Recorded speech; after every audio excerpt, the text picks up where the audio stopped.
ప్రపంచ ప్రఖ్యాతిగాంచిన తిరుమల తిరుపతి దేవస్థానానికి సంబంధించి శ్రీవారి దేవాలయానికి సంబంధించి గతంలో ఎన్టీ రామారావు గారు ముఖ్యమంత్రిగా ఉన్నప్పుడు కానీ, అదేవిధంగా గతంలో నారా చంద్రబాబు నాయుడు గారు ఉమ్మడి ఆంధ్రప్రదేశ్ ముఖ్యమంత్రిగా ఉన్నప్పుడు కానీ, ఇప్పుడు ఎన్డీఏ కూటమి ముఖ్యమంత్రిగా ఈరోజు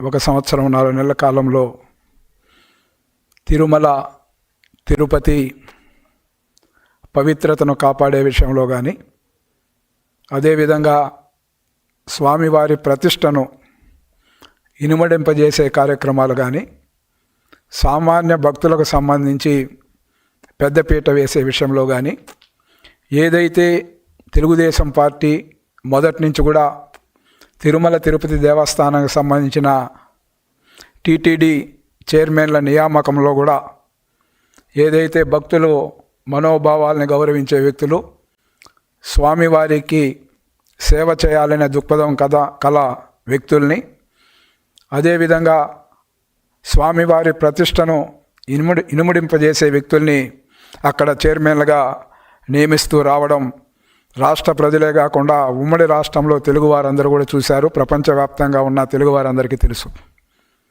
కానీ గతంలో వైఎస్ రాజశేఖర రెడ్డి ముఖ్యమంత్రిగా ఉన్నప్పుడు కానీ, లేదా జగన్మోహన్ రెడ్డి 5 సంవత్సరాల పరిపాలనలో టీటీడీలో పరిపాలన ఏ విధంగా కొనసాగిందో మనం చూసాం.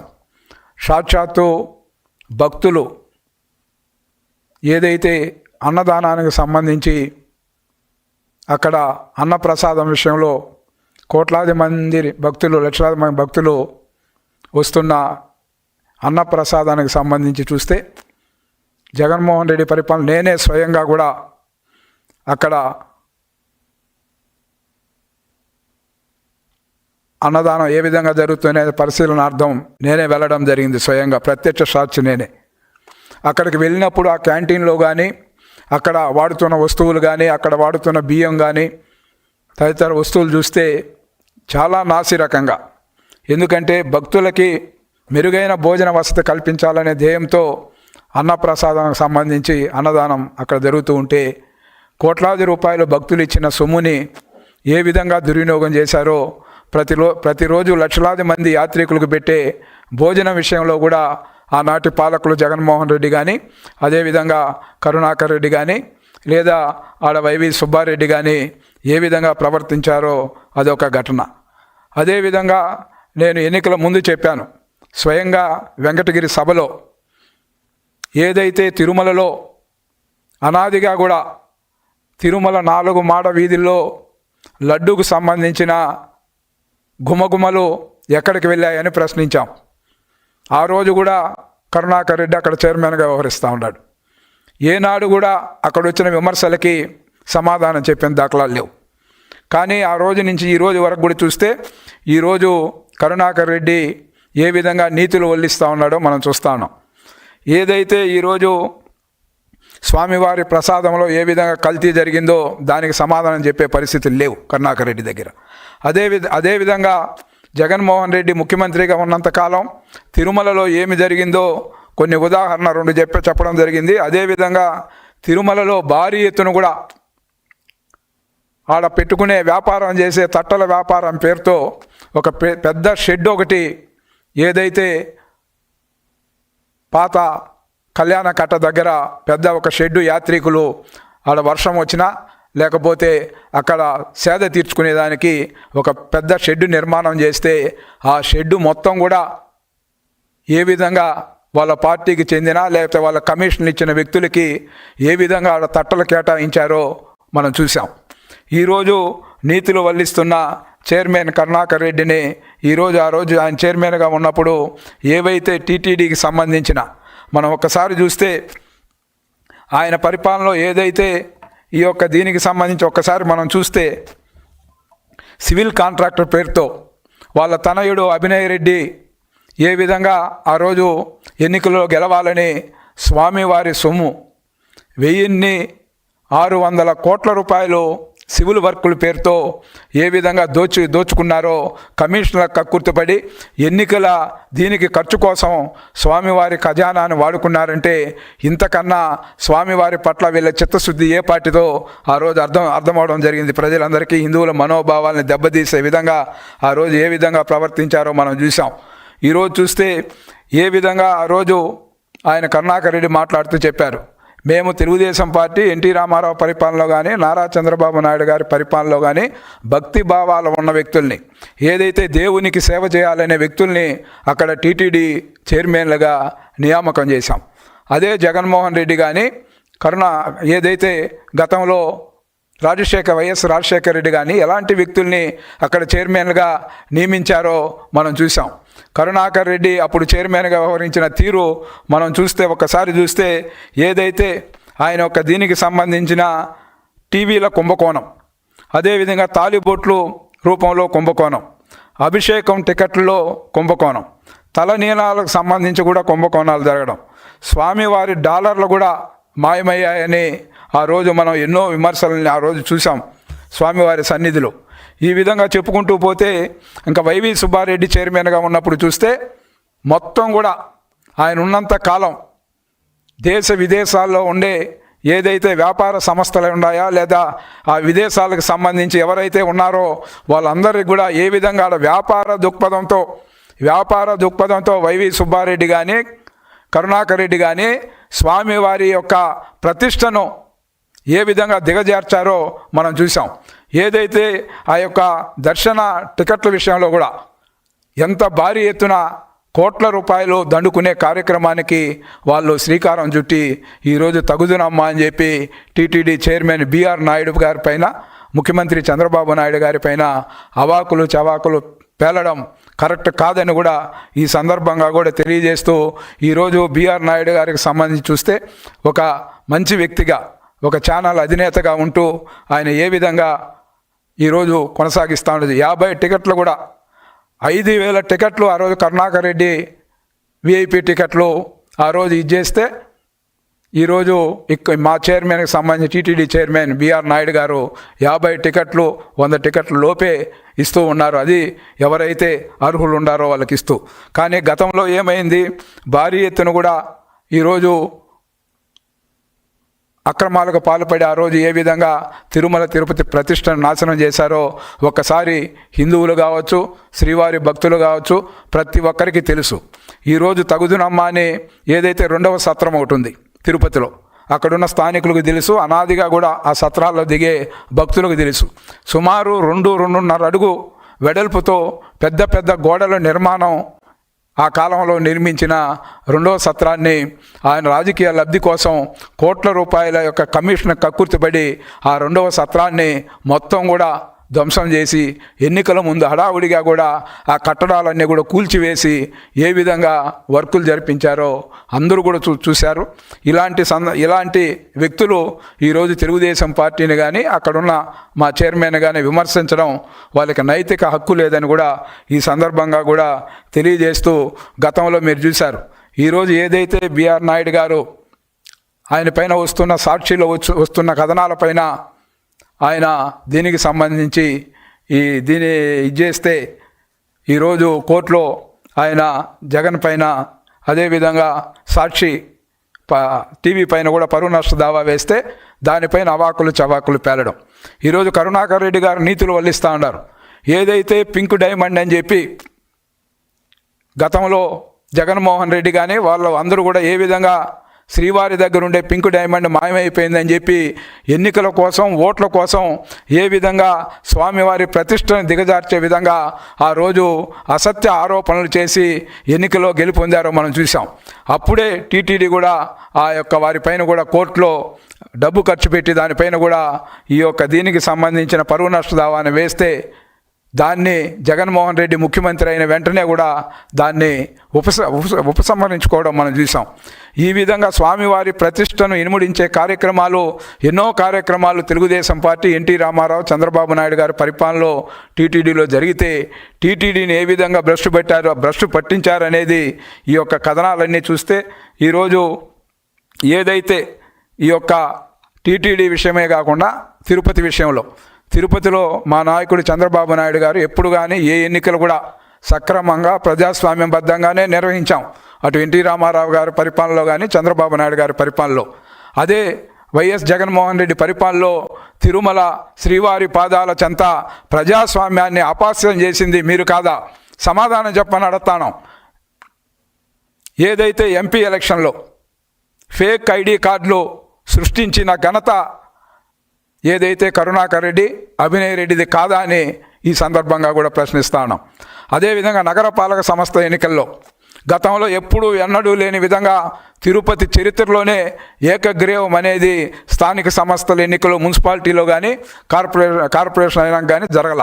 కానీ కార్పొరేషన్ అయిన తర్వాత మొట్టమొదటి ఎలక్షన్ జరుగుతూ ఉంటే ఏ విధంగా మీరు 24 స్థానాల్లో మీరు మా పార్టీ అభ్యర్థులంతా ఇళ్ళలో అక్రమ అరెస్టులు చేసి నామినేషన్లు వేయకుండా నామినేషన్లు చింపేసి ఏ విధంగా మీరు దౌర్జన్యంగా ఏకగ్రీవాలు అయ్యారో సమాధానం చెప్పమంటాను. నీతులు వల్లించడం కాదు కరుణాకర్ రెడ్డి, వాస్తవాల్ని తిరుపతి ప్రజలకే కాకుండా దేశంలో ఉన్న ఆంధ్రప్రదేశ్లో ఉన్న ఉమ్మడి ఆంధ్రప్రదేశ్లో ఉన్న అందరికి కూడా తెలుసు, 2 రాష్ట్రాల్లో కూడా ఏ విధంగా మీరు ప్రజాస్వామ్యాన్ని శ్రీవారి పాదాల చెంత అపహాస్యం చేశారో, ఏ విధంగా అక్రమంగా అన్యాయంగా నగరపాలక సంస్థ ఎన్నికల్ని కైవసం చేసుకొని ఏ విధంగా ఎన్నికలు నిర్వహించారో అవన్నీ ప్రజలు మర్చిపోయారని మీరు అనుకుంటా ఉన్నారేమో. ఈరోజు మీరు పదే పదే మళ్ళీ అబద్ధాలు చెప్తే స్వామివారి ప్రతిష్టను దిగజార్చే విధంగా మీకు అధికారం లేకపోయినా కూడా అధికారంలో ఉన్నప్పుడు ఏ విధంగా హిందూ దేవాలయాలు 380 దేవాలయాలపైన మీరు దాడులు జరిపారు ఇక్కడ ఆంధ్రప్రదేశ్లో. మర్చిపోయి మాట్లాడుతూ ఉన్నారు. ఏదో శ్రీరాముని విగ్రహం తల నరికితే దానికి దిక్కులేని పరిస్థితులు మనం చూసాం. అదే వేరే హిందువులు గౌరవించే ఏదైతే రథాలని ఏ విధంగా కాల్చివేశారో ప్రజలు ఎవరూ మర్చిపోలేదనేది ఈరోజు మళ్ళీ గుర్తు చేస్తూ ఈ విధంగా మీరు చేస్తున్న అసత్య ప్రచారాలని, ఈ విధంగా మీరు చేస్తున్న దీన్ని మరొకసారి రాష్ట్ర వ్యాప్తంగానే కాకుండా దేశవ్యాప్తంగా ఉన్న తెలుగు ప్రజలకి ఏదైతే జగన్మోహన్ రెడ్డి కానీ వాళ్ళ యొక్క నాయకులు ఏ విధంగా ఎన్నికల ప్రక్రియలను అపహాస్యం చేయడం, అదేవిధంగా టౌన్ బ్యాంక్ ఎన్నికలు ప్రతిష్టాత్మకమైన తిరుపతి టౌన్ బ్యాంక్ ఎన్నికల్లో భారీ ఎత్తున కూడా మొత్తం షేర్ హోల్డర్ని ఓటింగ్కి రానియకుండా షేర్ హోల్డర్ లేని వ్యక్తులందరి చేత భారీ ఎత్తున దొంగ ఓట్లు వేయించి ఆ ఏదైతే టౌన్ బ్యాంక్ ఎన్నికల్లో అక్రమంగా కూడా మీరు గెలిచిన మాట వాస్తవం కాదా అని ఈ సందర్భంగా కూడా తెలియజేస్తాం. అదేవిధంగా తిరుమలకు సంబంధించి చూస్తే ఒకనాడు భారీ ఎత్తున కూడా భక్తులందరూ కూడా ఏ విధంగా ఎన్టీ రామారావు గారి పరిపాలనలో ఏ విధంగా భారీ ఎత్తున భక్తులకి పెద్దపీట వేయడం, వాళ్ళ దర్శనాలకే కాకుండా వాళ్ళకి తిరుమలకి వచ్చినప్పటి నుంచి వెళ్ళే వరకు కూడా వాళ్ళు సురక్షితంగా వెళ్ళే విధంగా తిరుపతి పవిత్రత కాపాడే దాంట్లో, లా అండ్ ఆర్డర్ కాపాడే దాంట్లో మా ప్రభుత్వాలు ఆ రోజు ఎన్టీ రామారావు చంద్రబాబు నాయుడు గారి పరిపాలనలో ఉన్నాయి. మీ హయాంలో ఏం జరిగింది? ఎన్ని హత్యలు జరిగాయి తిరుపతిలో? సమాధానం చెప్పని అడుగుతాను. జగన్మోహన్ రెడ్డి గారి పరిపాలనలో పవిత్ర పుణ్యక్షేత్రంలో తిరుపతిలో ఎంతమందిని హత్య చేశారు మీరు? అదేవిధంగా తిరుపతి చుట్టుప్రక్కల యువతని ఏ విధంగా డ్రగ్స్ అంటామా లేదా మత్తు పదార్థాలకు బానిసలు చేసి ఏ విధంగా మీరు మీ వంది మాగదులు మీ అనుచరులు ఏ విధంగా మత్తు పదార్థాలు అమ్ముకొని మీరు పరిపాలన సాగించారో ఒక్కసారి ఈ సందర్భంగా గుర్తు చేస్తాను. ఈరోజు తెలుగుదేశం పార్టీ మా నాయకుడు చంద్రబాబు నాయుడు గారి ఇలవేల్పు శ్రీ వెంకటేశ్వర స్వామి, ఆయన దీనికి కట్టుబడి ఎప్పుడు కూడా చిన్న తప్పు కూడా చేయలే చంద్రబాబు నాయుడు గారు. అదే ఎన్టీ రామారావు గారు ఈ ఏ సినిమా కూడా తీసినా ఆ సినిమా మొదటి రీల్ని ఆడ స్వామివారి పాదాల చెంత పెట్టి మళ్ళీ సినిమాలు రిలీజ్ చేసే సాంప్రదాయాలు ఉండేవి. ఈరోజు మీరు తగుదునమ్మా అని చెప్పి ఏ విధంగా మీరు లిక్కర్ కేసులో ఏ విధంగా ఉన్నారు, ఏదైతే ఈరోజు దీనికి సంబంధించి చూస్తే తిరుపతి ఉమ్మడి జిల్లా చిత్తూరు జిల్లాని పవిత్రమైన దేవాలయాల సముదాయాలు ఉండే కాణిపాకం కావచ్చు, తిరుపతి కావచ్చు, తిరుమల కావచ్చు, శ్రీకాళహస్తి కావచ్చు, తలకోన కావచ్చు, ఈ మారిగా దేవాలయాలున్నే ఎప్పుడు భక్తుల నామస్మరణ మారుమోగే చిత్తూరు జిల్లాలో మీ నాయకులు ఈరోజు జైలు పాలయ్యారంటే ఒకసారి గుర్తు చేసుకోమని చెప్తా ఉన్నా. కరుణాకర్ రెడ్డి జిల్లా అధ్యక్షుడిగా ఈరోజు వాళ్ళ పార్టీ వైసీపీ అధ్యక్షుడిగా వ్యవహరిస్తూ ఉన్నారు. ఈరోజు పెద్దిరెడ్డి రామచంద్రారెడ్డి ఏ విధంగా దందా చేశాడో, అక్కడ మైన్స్ అన్నీ కూడా ఏ విధంగా దోపిడీ చేశారో, భయభ్రాంతులు చేశారో ఒక్కసారి గుర్తుకు చేస్తా ఉన్నాం. ఈరోజు అదేవిధంగా వాళ్ళ కుమారుడు ఏ విధంగా ఈరోజు లిక్కర్ కేసులో జైల్లో ఉన్నారు.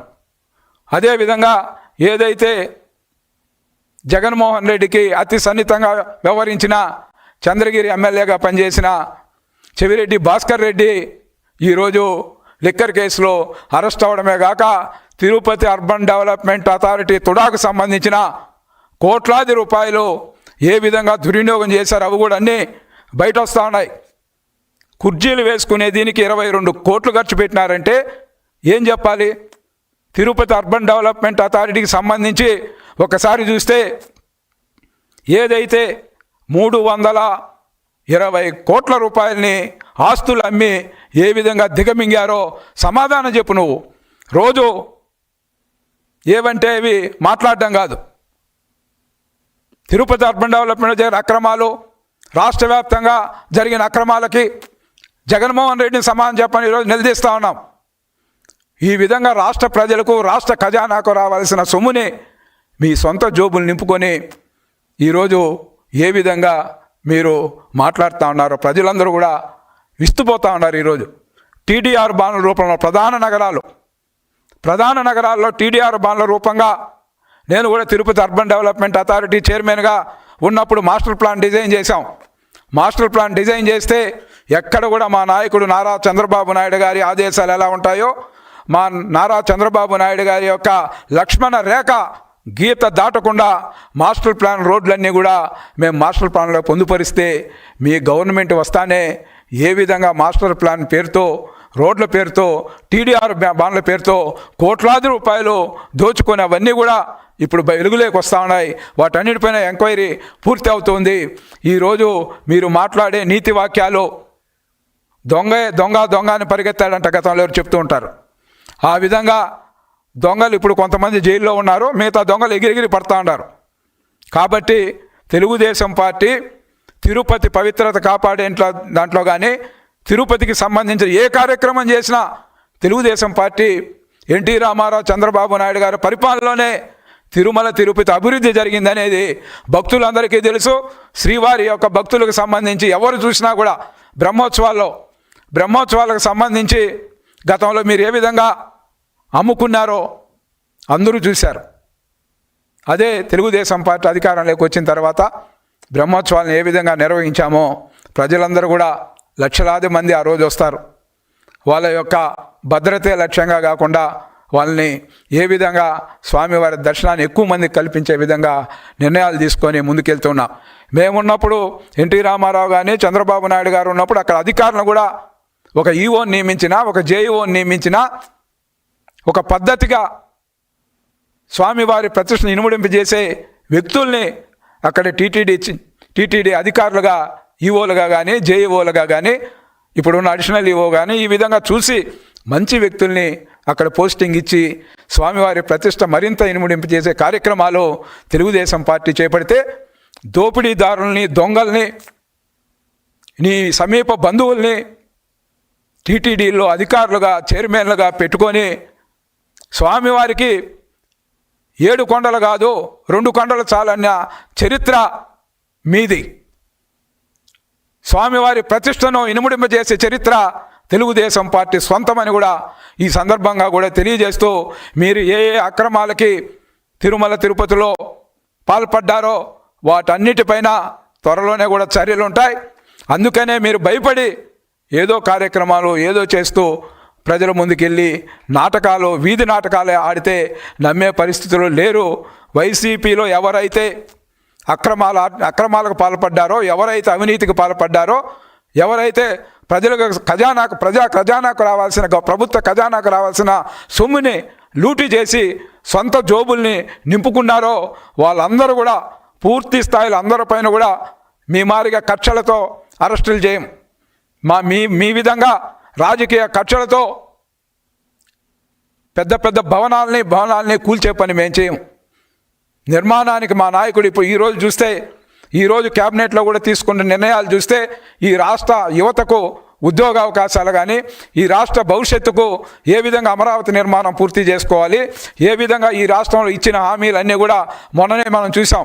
మహిళలకు ఏదైతే హామీ ఇచ్చామో ఫ్రీగా ఉచితంగా కూడా బస్సు ప్రయాణాన్ని మొన్న కల్పిస్తే ఈ రాష్ట్రంలో ఉన్న మహిళలందరూ కూడా తెలుగుదేశం పార్టీ చంద్రబాబు నాయుడికి నీరాజనాలు పలుకుతూ ఉన్నారనేది వాస్తవమని కూడా ప్రజా మీడియాల ద్వారా పత్రికల ద్వారా ఈరోజు ప్రజలందరూ చూస్తూ ఉన్నారనే విషయాన్ని, ఏదైతే ఎన్నికల ముందు ఇచ్చిన హామీల్ని ఇటు ఎన్డీఏ కూటమిగా ఇటు ప్రధానమంత్రిని ఒప్పించి మెప్పించి ఈ రాష్ట్ర ఆర్థిక మూలాల్ని దెబ్బతీసిన జగన్మోహన్ రెడ్డి ఈరోజు ఏ విధంగా ఎక్కడికి వెళ్ళినా మనుషుల ప్రాణాలతో చెలగాటమాడతారు. మనుషుల్ని ఏ విధంగా వాళ్ళ కార్యకర్తలను కూడా చంపుకునే కార్యక్రమం తప్ప ఈ రాష్ట్రం కోసం ఉపయోగపడే ఒక మంచి సలహాలు సూచనలు ఇచ్చి ఈ రాష్ట్రాన్ని అభివృద్ధి వైపు నడపాలనే కనీస జ్ఞానం లేకుండా వాళ్ళ యొక్క మాజీ ఎమ్మెల్యేల దగ్గర నుంచి మాజీ ముఖ్యమంత్రి వరకు కూడా ఈ విధంగా రాష్ట్రంలో జరుగుతున్న పరిపాలన చూసి ఓర్వలేక ఈరోజు ఇలాంటి కార్యక్రమాలకు పాల్పడుతున్న ప్రజలకు రాబోయే స్థానిక సంస్థల ఎన్నికలలో గుణపాఠం చెప్తారు. మన పులివెందుల్లో జరిగిన ఎన్నికలే దానికి నిదర్శనమని కూడా ఈ సందర్భంగా కూడా తెలియజేస్తూ, అటు పెద్దిరెడ్డి కానీ సొంత జిల్లాలో ఏదైతే పెద్దిరెడ్డి మాట్లాడుతున్న తీరు, కరుణాకర్ రెడ్డి మాట్లాడుతున్న తీరు, ఇతర నాయకులు ఈ సొంత పవిత్ర పుణ్యక్షేత్రాలు నెల కొలువైన ఉమ్మడి చిత్తూరు జిల్లాని ఈరోజు ఈ విధంగా అరాచక దోపిడీదారుల దొంగల ప్రభుత్వం గతంలో నడిచినదందుకు చిత్తూరు జిల్లా ఉమ్మడి చిత్తూరు జిల్లా ప్రజలందరూ కూడా ఈరోజు తల దించుకుంటా ఉన్నారు మిమ్మల్ని చూసి అని కూడా ఈ సందర్భంగా కూడా తెలియజేస్తూ సెలవు తీసుకుంటాం.